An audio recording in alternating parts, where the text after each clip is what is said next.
Early access people apparently living very good, or are they? On top of that, we found a ton of buried content, and this might actually be the best expansion ever for a solo player. More, did you know that you could be enveloped by the light or the darkness in Hallowfall? Little Easter egg for you. Let's jump in. Unsurprisingly, Blizzard has come under fire after a post yesterday saying they're going to make leveling a little different. Let's explain what's actually happening, and then we can talk about why this is kind of a silly time to do this, which should be pretty obvious to most people.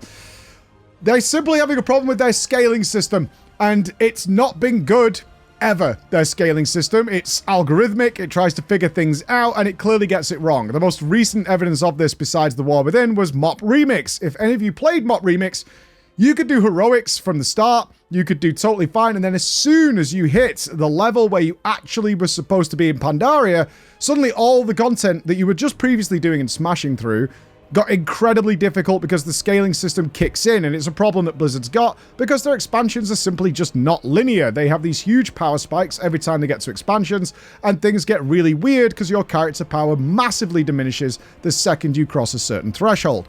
Now, what problem has this created in the War Within? Problem is quotations, but it is a thing that probably does need addressing. Hold on before you get your pitchforks out. The most glaring example of what's happening could be if you're going on a low-level character to go and complete something that gives a reward. So currently, I am looking to pick up the links from Hallowfall. If I go there on my level 80 heroic dungeon geared Death Knight and do these mobs, they take me, if they're big elites, something like a minute to kill. They have a lot of health, they're very dangerous, I'll have to pop cooldowns to survive, I'll have to do some clever play if I'm soloing those enemies and not in a group. It's quite tough. If I go there on my level 70s, because I want more opportunities to get them out, I kill them in a matter of seconds. Now what's happening is the game is scaling you based on your Dragonflight gear for these early levels, and the world is adjusting to the fact that you are level 70 and not level 80, and that is making you a god amongst men. Now, admittedly, it's weird. It is. It probably doesn't make any sense. Why would my level 80 that's done like heroic dungeons and things be doing almost 10 times or spending 10 times more time trying to kill the same enemy that I can turn on in my average, just basic geared, time walk geared character from level 70 that I can crush in a matter of cooldowns? That makes no sense whatsoever. You can swamp them into the floor, and it's odd, and it probably does need addressing. Now, that's not actually a big issue. They should have recognized this in alpha, in beta. They should have recognized this for sure, and probably did during the early access. The problem is they decided to deploy the hotfix immediately. Like, it's dropping tonight. They announced it yesterday. It's 24 hours notice, and you could drop it. And what's going to happen is they're going to readjust the scaling to make essentially leveling more difficult. They don't want you coming into the game and cutting through everything like a knife through butter on your low-level characters, and certainly don't want it to appear like your low-level characters are massively stronger than a level 80 character that started to acquire some early endgame gear. Obviously, Season 1 has not started yet. It's odd. So they want to fix it. I actually have no problem with that. I think that's fine. The issue they're having here, and they surely knew this was coming, is that it clearly looks like people who paid money for early access got a much freer ride than the people who didn't. Those guys had all the time of early access, and many people are flexing all over Twitter and YouTube and things like that, that the fact that they've leveled so many characters so quickly. Even I'm slightly guilty of this. In our last video, I pointed out levels are irrelevant. You can get them so quickly and so powerful, and you could, and you probably still will be able to, but it doesn't matter. What matters is all the people who bought early access had this ability to just channel and streamline right through all the content. Now it's come out in proper retail version, official launch, and just a few days in, they're like, okay, we're going to make leveling slower. Like, ultimately, whatever comes of this leveling will be slower in some form or another, and rightfully so. Those people who are like, okay, so the people who paid you more money just got an easier time? Yeah. That's actually what has happened. Like, no matter which way you twist it, yes, they did. Now, there are many people who will say, I actually don't enjoy the fact that I just melt through everything. It's not fun, it's not engaging. I agree. I totally understand where you're coming from. But there are a lot of people, certainly when it comes to alts, who just want those levels to be done and out of the way as fast as possible, and anything that slows them down is going to annoy them. More to the point, it actually doesn't matter what change this is relating to. The fact that anything is changing from early access to be slower or more difficult in any way, shape, or form than what early access people had to deal with compared to the live launch people is going to be met with rightful amounts of criticism and anger that people who paid more money just simply had a different, if not easier, experience than the people who didn't pay more money. This was such an easy fix as well. As I said, I actually do think this needs addressing. It's very strange what's happening in the game right now. Simply put, if they would have just announced this and said, we're going to change this in like 2 weeks, or at the launch of Season 1, I think people would have been fine. It's like, hey, we're aware of this issue. This is what's happening. You guys are all seeing it. There are mages who are killing dungeon bosses in seconds. However, due to the fact that this was present in early access, we are planning to change this at the launch of Season 1, which is when most players by then probably have leveled and are going to be jumping into the gearing process of World of Warcraft, and left people with a good amount of time to level alts if they wanted to, at least the same amount of time that the early access people had, and then be like, okay, we know this is coming. A simple change like that, and we have talked about this before, is having that little extra communication and giving people a heads up on changes that are planning to be coming, instead of being like, hey, here's a change. It's going to upset a lot of people, rightfully so, and we're making it tomorrow. And what we saw is a ton of feedback on my stream and in all the forums and Reddit and whatever. Is like, okay, people just had to sit down, cancel plans, and start power leveling because they wanted all their alts ready, thinking that they had plenty of time to get there. And it's annoying and frustrating, and for me, completely unnecessary. I know some people are saying fun detected, like, oh, this was super, super fun. Some people didn't feel that way, and I admit it is weird to see this sort of result coming. It's very drastic between a 70 and an 80 doing the exact same content, and it's just far more efficient to not do it on your level 80 character. It's nonsense, but that is what's going on, and I personally agree with everyone else. A lot of people were concerned on our last video about my thoughts on early access. I obviously dislike it. Some people wouldn't have seen because it was a while ago, but when this was announced at BlizzCon, when I was there and I had a sit-down interview with Ian, is that they never told us about early access at BlizzCon. I found out about it because people started Discording me and tweeting me saying, hey, do you see what they're doing? They're doing paid early access. There was no mention of that at all for us who are live at the place at BlizzCon. In my interview with Ian, which you can see, it's up on YouTube, I brought it up to him. For my personal feelings, without putting words in his mouth, he didn't seem to like it, but it seems to be a decision that they made. But I want to be clear on my thoughts on it is I do not like it whatsoever. I don't like it. Early access should be for pre-orders.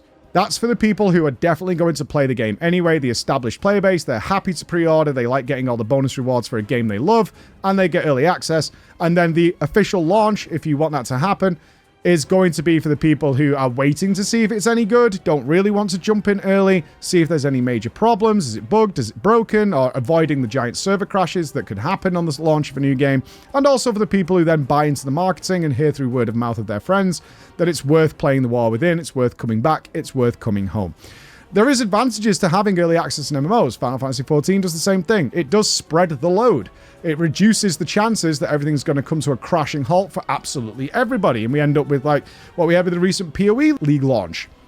Is that within a couple of hours, people were stuck in certain zones, and it took a few hours for that to ease off. They do fix it, as inevitably they do, but it creates a pretty rough experience when everybody immediately is logging in at the exact same time and hitting the servers with everything. Spreading the load even a little bit can be a good thing, and overall, early access and the launch, besides a few NA servers, had a pretty smooth launch of the War Within.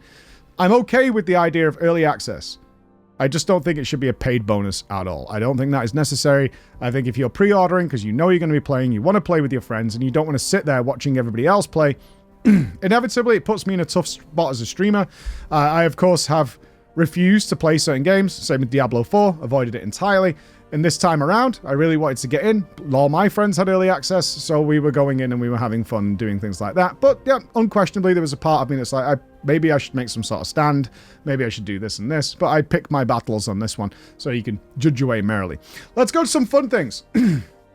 One thing many of you have noticed, which I think is really cool, is Renown within Renown. And Renown systems and how they work, and warbands now making life much easier. Yes, I am farming a mount, which is unusual for me, but it's a mount I want. And I've been looking for it, and then the fact that I could play my low-level alts in what is seemingly an endgame activity these days is really fun for me. It's all unlocked to my main, and the rest of my characters can jump in. And now, I only recently, because I stayed away from a lot of the alpha and beta, I've discovered all the stuff going on in azj'kahet, where you can choose your generals, and you'll get bonuses from there. You have a selection of titles to come from, a bunch of different mounts to choose from, and you can then do some really interesting things with that. I chose today. I'll be looking forward to checking into that later. But in terms of solo casual content on top of the delves, I've spent hours and hours today just playing the game. I haven't done that in many WoW expansions where by day... I mean, I've been playing since early access, so whatever day we're on now, at least I still just have a wealth of content to be playing through that's all solo content. I am not in a position to just be like, okay, it's group farming, dungeon farming, or anything like that, which I usually would be with by day 2 or 3.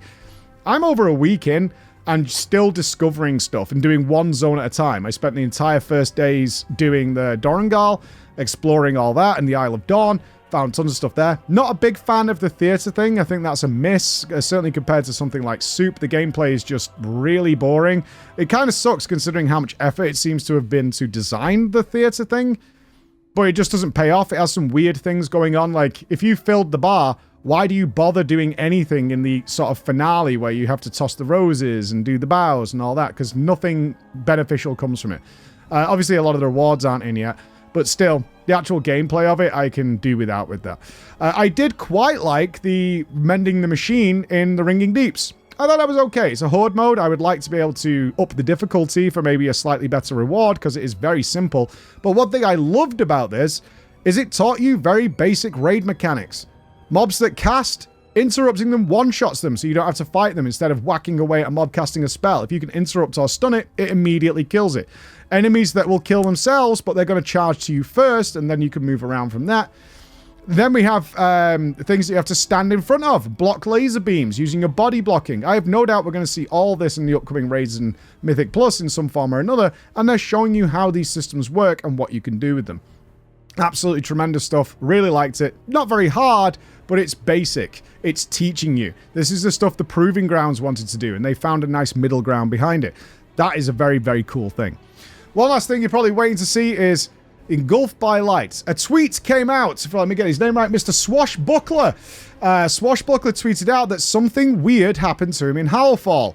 And that is, and I'm sure many of you have tried this and nothing has happened, is flying towards the crystal in Hallowfall usually results in gaining fatigue and you dying.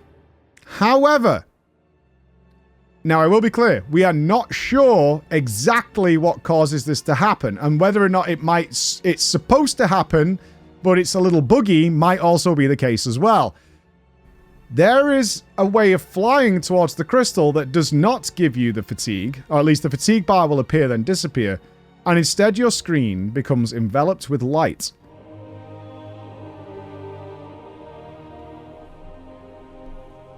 What the fuck?!